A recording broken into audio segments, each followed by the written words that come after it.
Boa noite, muita luz, muita paz.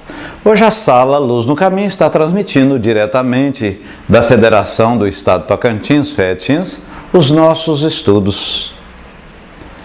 E quem os farão é nossa amiga e trabalhadora da casa, Lídia Monteiro.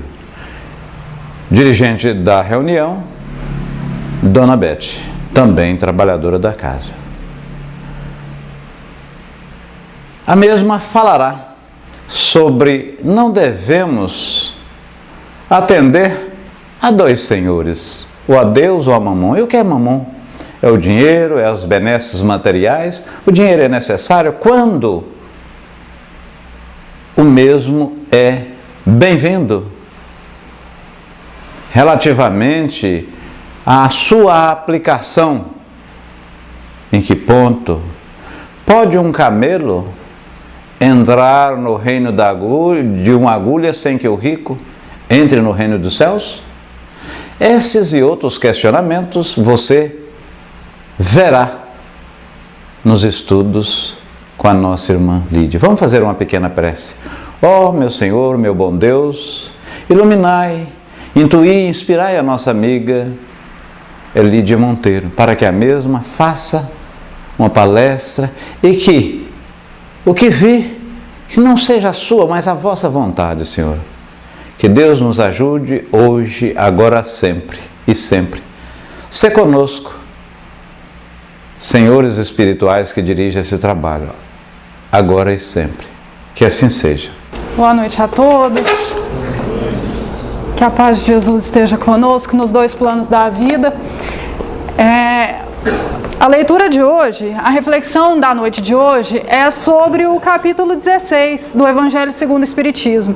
Como nós estamos numa palestra pública, onde há pessoas que são espíritas, que já conhecem o Espiritismo e outras que estão vindo conhecer, o livro do Evangelho segundo o Espiritismo é uma das 5 obras básicas que a gente chama, que são as bases doutrinárias da doutrina espírita, bases doutrinárias do Espiritismo, que é composto pelos 5 livros que estão aqui na mesa. O Livro dos Espíritos, que fez 156 anos recentemente e que iniciou o Espiritismo, dando a cada uma das pessoas a condição de ter respostas dos Espíritos sobre essa doutrina, que nada mais é que o cristianismo. Que a doutrina de Jesus despida das parábolas, despida desse sentido figurado que era necessário anteriormente e que hoje a gente já não precisa mais. Nós temos o Livro dos Médiuns, que é o manual prático da mediunidade. Muito se fala sobre mediunidade, muito se escreve sobre mediunidade, muito se comenta sobre mediunidade, mas pouco ainda conhecemos sobre mediunidade, de forma séria. Aqueles que desejam estudar a mediunidade, sem medos, sem colocações de sobrenatural, essa leitura é necessária, é ponto de partida para qualquer um que deseje entender um pouco de mediunidade. O Livro dos Médiuns. Nós temos a Gênese, que é um estudo mais científico sobre o início da Terra, sobre a organização do plano, de como foi feito. É um livro mais científico, é o aspecto mais claro de ciência revestido dentro do Espiritismo. E o livro Céu e Inferno, que é de fácil leitura, são comunicações, são relatos dos espíritos quando desencarnaram, que estavam desencarnados, chancelando, de certa forma, tudo que a base doutrinária do Espiritismo veio dizer. Também, todas essas obras, elas são primordiais para quem quer efetivamente entender o que é o Espiritismo. Muitas vezes a gente fala, não conheço e não gosto, tenho medo disso, mas é por desconhecer. Se a gente efetivamente estudar e ler, vai ver que muitos dos nossos problemas, se não todos eles, têm respostas e principalmente uma base de consolo aqui dentro. É preciso estudar e refletir. E aí a obra que nós vamos analisar hoje, como de costume nas palestras públicas da Federação Espírita, é o Evangelho segundo o Espiritismo, que são passagens da vida de Jesus, dos seus ensinamentos analisados à luz do Espiritismo, ou seja, retiradas o que de parábola que tinha de fantasioso, que na verdade era uma forma simples que Jesus utilizava para que a sua lição tivesse aplicação naquele período e compreensão naquele período e também nos dias posteriores. Nada mais atual do que o Evangelho de Jesus. Nada mais atual, porque nós dele muito necessitamos. E é sobre isso que nós vamos refletir um pouco hoje. Quando a gente fala desse capítulo 16, não se pode servir a Deus e a Mamon. Todo mundo, católicos, espíritas, protestantes, cristãos de um modo geral, já ouviram falar nessa passagem. Não se pode servir a Deus e a Mamon, não se pode servir a dois senhores, porque a um amará e a outro desprezará. Não se pode, portanto, servir a Deus e a Mamon. Né? Essa passagem é muito conhecida e ela é autoexplicativa. Né? Mamon é a simbologia do dinheiro, das coisas materiais, ou seja, não se pode servir a Deus e ao dinheiro, às coisas materiais, porque a um a gente vai deixar de lado para servir o outro.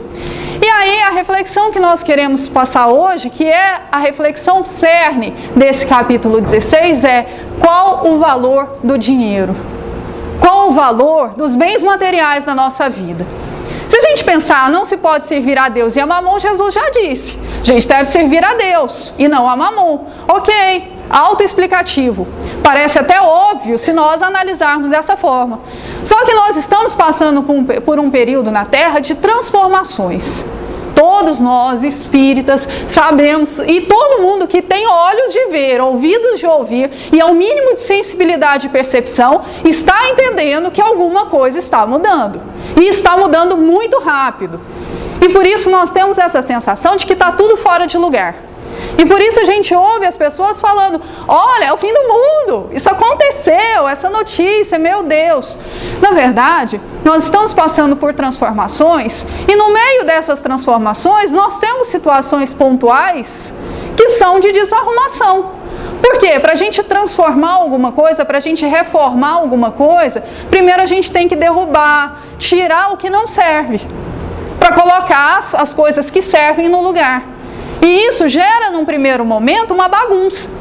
Quem está numa casa, passando por uma reforma e está dentro da casa, todo dia acorda e tem a nítida certeza de que não vai dar certo, de que não vai funcionar, que aquilo não vai virar aquilo que se quer.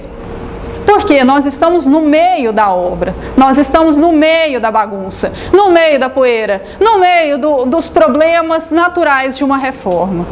E essa é a nossa condição hoje, aqui nesse plano. Nós estamos vendo muitas coisas bagunçadas e fora de lugar. Mas essas coisas estão fora de lugar porque elas precisam ser recolocadas nos seus devidos lugares.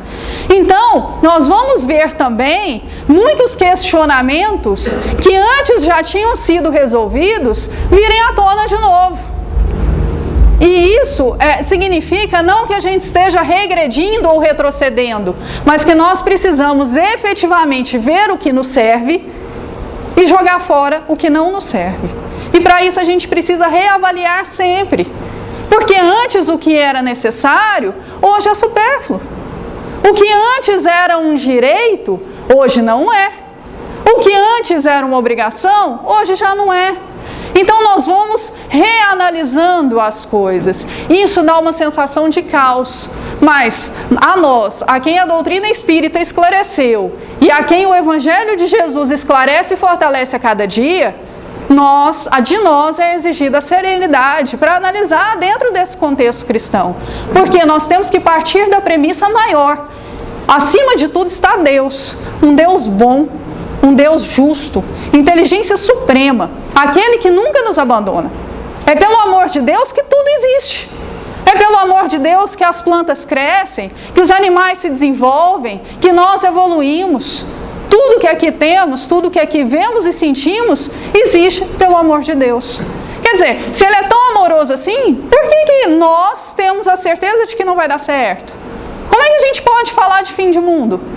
Como é que a gente pode pensar que as coisas caminham para um retrocesso? Premissa básica do Espiritismo: a nossa jornada é progressiva. Nós somos criados simples e ignorantes, destinados à perfeição. A nossa caminhada é sempre progressiva. Na pior das hipóteses, nós estacionamos. Se nós temos essa convicção e por isso é necessário entender o Espiritismo, estudar o Espiritismo, refletir o Espiritismo e principalmente trazer o Espiritismo para dentro da nossa vida, nós criamos fortalezas íntimas, mentais e comportamentais para enfrentar essas situações de transformação. Também dessa forma e também nessa perspectiva de análise dentro da doutrina espírita, é que nós vamos analisar o valor do dinheiro. O dinheiro é uma moeda criada, uma convenção, se assim a gente pode dizer, para que a gente pudesse trocar coisas. Nada mais prático se a gente pensar que cada um de nós tem habilidades diferentes e que muitas vezes a gente não consegue, por ter habilidades diferentes e muito específicas, prover todas as nossas necessidades pelo nosso próprio trabalho. Então, se eu tenho uma atividade específica, eu trabalho, sou remunerada com aquilo e posso pagar com aquele fruto do meu trabalho as outras coisas que eu não consigo produzir, para que elas, apesar de eu não conseguir produzir, eu consiga ter acesso. Veio substituir as antigas trocas. Nós sempre precisamos uns dos outros. Historicamente, nós somos sociais. Por isso, Jesus diz: amar a Deus sobre todas as coisas e o próximo como a si mesmo. Se eu amo o próximo como a mim mesmo, eu reconheço que ele é a extensão de mim, que ele me completa. E eu consigo entender que a minha vida não funciona sem a do outro. Isso nos gera humildade, que é a virtude contrária ao orgulho, uma das chagas da humanidade. Então, tudo dentro do Evangelho de Jesus se interliga, desde que a gente consiga refletir serenamente sobre isso.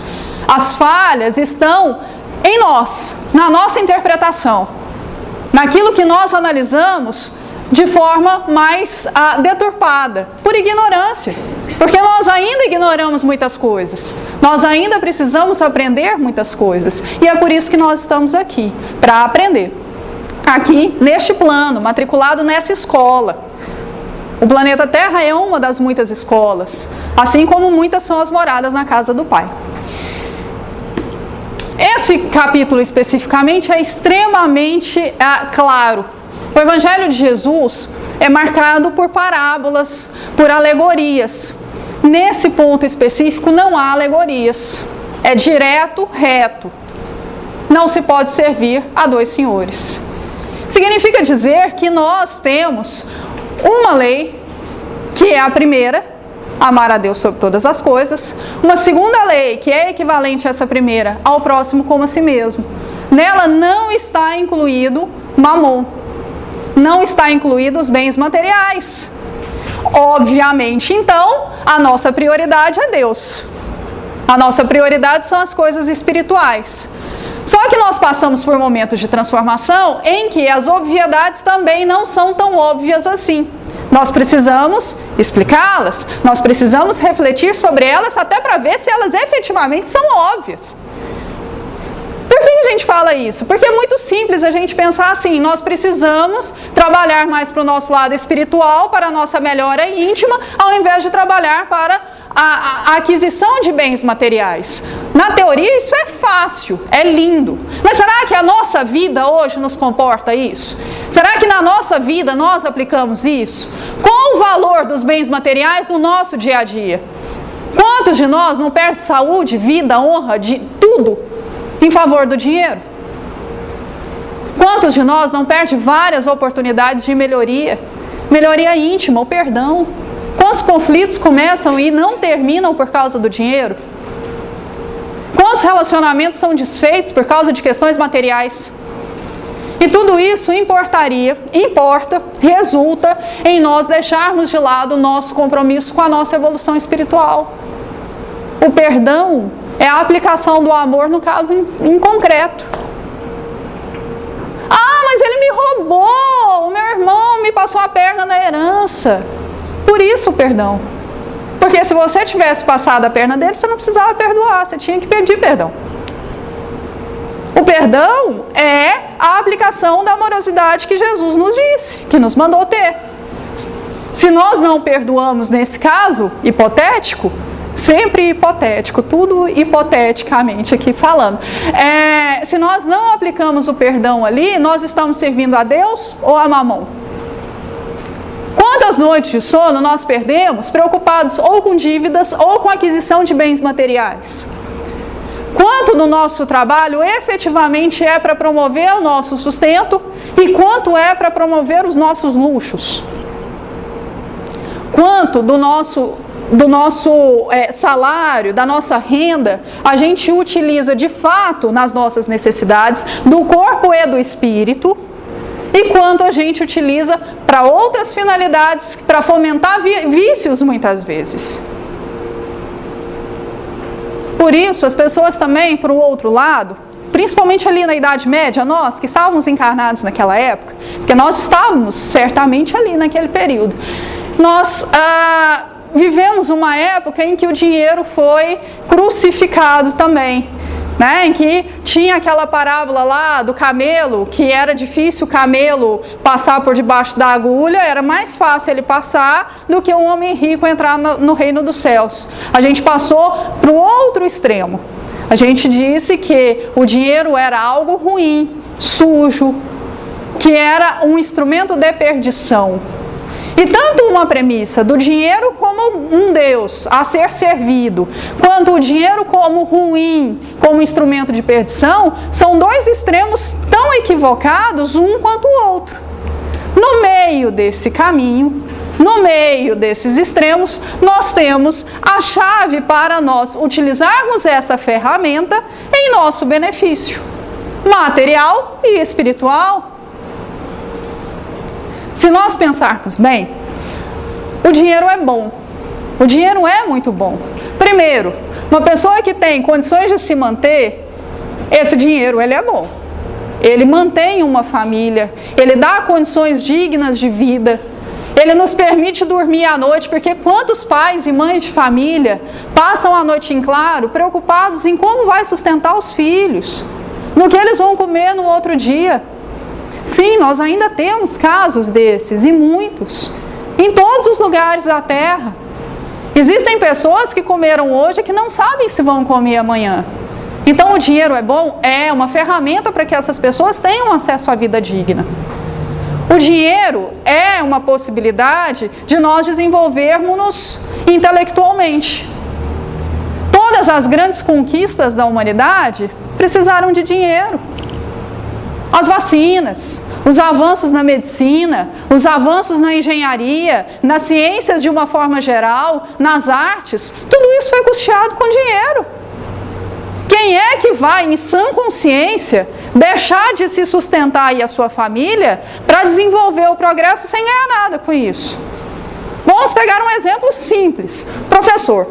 O professor, apesar de mal remunerado, ele é remunerado. Fato. Ele recebe para que ele possa dividir o conhecimento que ele adquiriu, né? Seja em qualquer nível de educação básica, fundamental, ensino médio, superior, enfim. Ele divide o conhecimento dele, ou seja, ele possibilita as outras pessoas ter acesso ao conhecimento. Só que ele também precisa comer, ele também precisa vestir, ele também tem filhos que precisam ser mantidos. Então ele tem que receber por esse trabalho. O dinheiro é ou não é uma ferramenta de desenvolvimento da inteligência? Como é que ele pode ser ruim, então? Se tudo que a gente tem de tecnológico que facilita a nossa vida foi proporcionado por causa dele, da riqueza, o dinheiro não é ruim. O ruim é a forma como a gente utiliza ele, ou o abuso dele.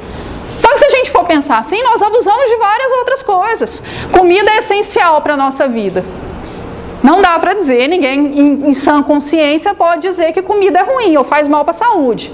O excesso dela, o abuso dela faz. Mas a comida em si não é ruim. Beleza não é ruim. Quem não gosta de ver pessoas bonitas e belezas naturais em todos os lugares? Só que o abuso da beleza é ruim. Nós abusamos das coisas. E isso torna aquilo ruim.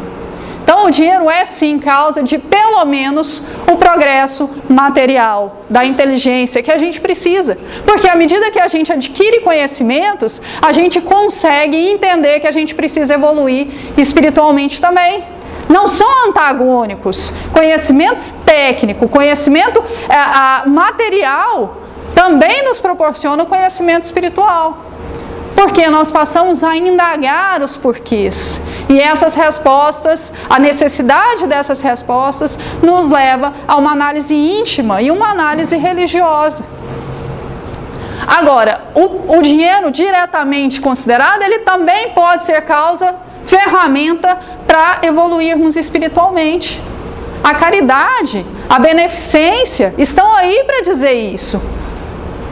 Se nós fôssemos, ou nós chegaremos a ser, mas se hoje nós fôssemos mais beneficentes, mais caridosos, mais indulgentes, se nós soubéssemos dividir mais o que a gente tem, talvez a gente não tivesse o contexto que a gente tem do lado de fora das nossas casas. Só isso não adianta, a gente vai ficar aqui discutindo horas sobre isso, não é essa a questão. A questão é, o dinheiro pode me ajudar a ajudar o outro. Ajudar o outro é o exercício prático da lei de Jesus que manda eu amar o outro como a mim mesmo. É uma das ferramentas que eu tenho. Porque muitas vezes não dá para eu falar assim, para uma pessoa que está morrendo de fome, que tem os filhos morrendo de fome, ou precisando de atendimento médico, de remédio, de casa, de abrigo contra o frio, falar, olha, confia em Jesus. Ok, confia. Só que, e aí? Ele vai continuar com fome, ele vai continuar doente, vai continuar com frio, vai continuar sem abrigo. Será que esse nosso confia em Jesus não estaria melhor aplicado se a gente levasse o cobertor, o remédio, a comida, o auxílio material? Será que não é mais eficaz a demonstração efetiva do amor ali do que meras palavras? Há casos em que palavras são uma salvação, ok. Mas tem casos em que a gente precisa do auxílio material também. Mas eu não posso. Não tenho dinheiro para isso. Porque afinal de contas eu preciso poupar para deixar para os meus filhos. Porque os meus filhos também precisam ter uma condição material boa. É até louvável esse tipo de análise. Porque o nosso próximo, mais próximo é aquele que está ao nosso lado. Ok. Só que, será que efetivamente a gente poupa só com essa finalidade? Ou será que a gente também não quer uma vida confortável? E será que o que a gente considera necessidade não é supérfluo? Sobretudo considerando pessoas que não têm nada. Será que eu não estou dando para os meus filhos, ao invés de um exemplo de previdência, um exemplo de egoísmo?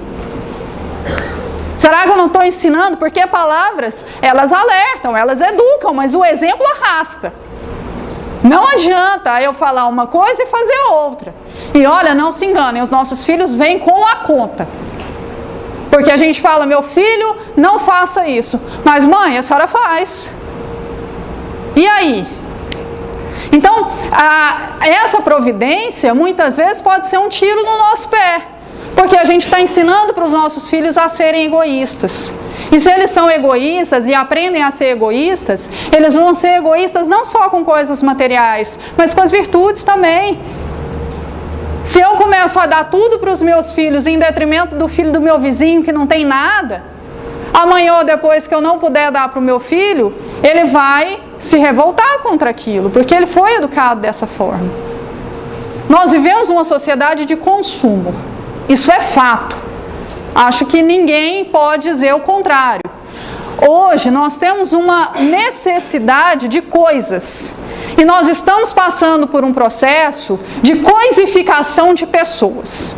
O que é coisificação de pessoas? O palavreado é só meu, só eu que falei isso. Mas por quê? A gente começa a enxergar o outro também como produto, como objeto. Que isso, ele de coisa feia de dizer. Vamos ver um exemplo? O outro, por exemplo, que pode ser inclusive o meu companheiro, o meu namorado, o meu esposo, ele deixa de ser uma pessoa para ser o objeto do meu amor. Eu preciso tê-lo perto. Nasce o sentimento de posse. Será que isso é incomum? O meu filho, Os filhos não são nossos, eles não são confiados por Deus para que a gente possa ajudá-los no desenvolvimento. Mas eles são do mundo. Mas é meu filho, meu esposo, meu amor. E nós temos a coisificação ainda mais clara, quando a gente pensa nos protótipos que nós temos. Hoje, um homem, para ser feliz, ele precisa ser rico, bem-sucedido. Porque se ele não for rico nem bem-sucedido, ele não vai ter uma companheira do seu lado. Quer ver um exemplo prático disso? Música mais tocada do ano passado. Agora eu fiquei doce, igual um caramelo, porque eu estou tirando onda de Camaro amarelo. Tem outra música também que é bastante educativa nesse aspecto. O homem que não tem dinheiro é primo primeiro do cachorro. São ideias que a gente vai ouvindo e vai formando isso inconscientemente. A mulher tem que ser bonita. Ela tem que sempre estar bela, porque se ela não estiver bela, ela não vai ter o cara do Camaro amarelo, porque agora ele vai escolher, porque ele está tirando onda. Então nós vamos numa sociedade que as pessoas vão se tornando coisas e os sentimentos vão sendo relegados, porque nós temos um padrão de felicidade. Esse padrão de felicidade está diretamente ligado ao dinheiro. Por isso que nós precisamos refletir sobre as coisas, analisar serenamente. Será que efetivamente o dinheiro tem toda essa proporção? Eu preciso de tudo isso para ser feliz? Será que eu preciso passar a noite em claro pensando que eu preciso daquela camisa? Eu abro o meu guarda-roupa e tenho camisas de todas as cores, mas eu não tenho daquela cor que é o hit da estação. Eu preciso comprar a camisa que é o hit da estação. Por quê? Porque senão eu não vou estar inserido no grupo. Será que é do meu interesse estar inserido num grupo que não respeita a minha condição como pessoa? Quer dizer, pensa aqui. Se eu tenho a camisa da moda, ok, eu estou no grupo. Se eu não tenho a camisa da moda, eu não estou no grupo. Qualquer pessoa pode ter ou não a camisa da moda. Então, eu, com as minhas circunstâncias, com os meus valores, não interesso. O que interessa é a camisa. Nós chegamos ao absurdo de ter esse tipo de reflexão para a gente poder entender que não se pode servir a Deus e a Mamon. Porque se o dinheiro for o nosso dono, se ele for o nosso servo, se eu estiver ao serviço do meu dinheiro, eu não tenho condições de desenvolver a minha individualidade. Por quê? Eu não preciso desenvolver os meus valores, os meus sentimentos, eu preciso ter a camisa da moda. Eu não preciso enxergar em mim os meus desafios íntimos. Eu não preciso trabalhar por me melhorar, para descobrir aquilo que eu ainda tenho de potencialidade não desenvolvida. Eu preciso ter a casca, a aparência. E é por isso que é incompatível Mamon e Deus. Servir a Deus é me entender como espírito simples e ignorante, destinado à perfeição, que tem que desenvolver uma jornada evolutiva progressiva, desenvolvendo em mim as potencialidades de virtude que eu tenho, e com isso diluindo os vícios que ainda se demoram na minha personalidade, desenvolvendo e lidando com os meus sentimentos, com as minhas dificuldades, tendo a ajuda de Deus, sempre.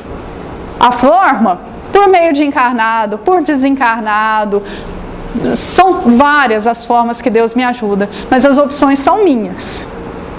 Se eu consigo servir a Deus, eu entendo isso como a coisa mais importante da minha vida.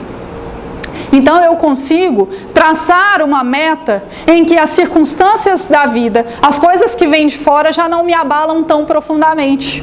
Então, o meu trabalho que me remunera mal passa a ser uma oportunidade de aprendizado, para que eu possa aprender a viver com o pouco que eu tenho. A oportunidade de viver com muito dinheiro me é uma oportunidade de aprendizado, porque foi me dada uma ferramenta para que eu possa me desenvolver e ajudar os que estão à minha volta a se desenvolver material e espiritualmente. As circunstâncias já não são tão duras, porque elas são passageiras, porque permanente é só o meu compromisso com a minha evolução. Permanente é a minha vontade de evoluir. Permanente é o meu desejo de me olhar cada vez mais para dentro, para que eu possa definir em mim o que eu ainda posso melhorar, como eu ainda posso desenvolver. A aplicação do dinheiro pode ser uma ferramenta útil e necessária, assim como todas as outras coisas. Só que ela é uma ferramenta e não uma finalidade em si mesma. Porque finalidade mesmo é só a nossa destinação à perfeição, é só a nossa destinação à felicidade, ao bem, ao bom, ao belo. Todas essas coisas que nós queremos atingir. Quem de nós não quer atingir a perfeição? Mesmo que a gente não saiba disso conscientemente.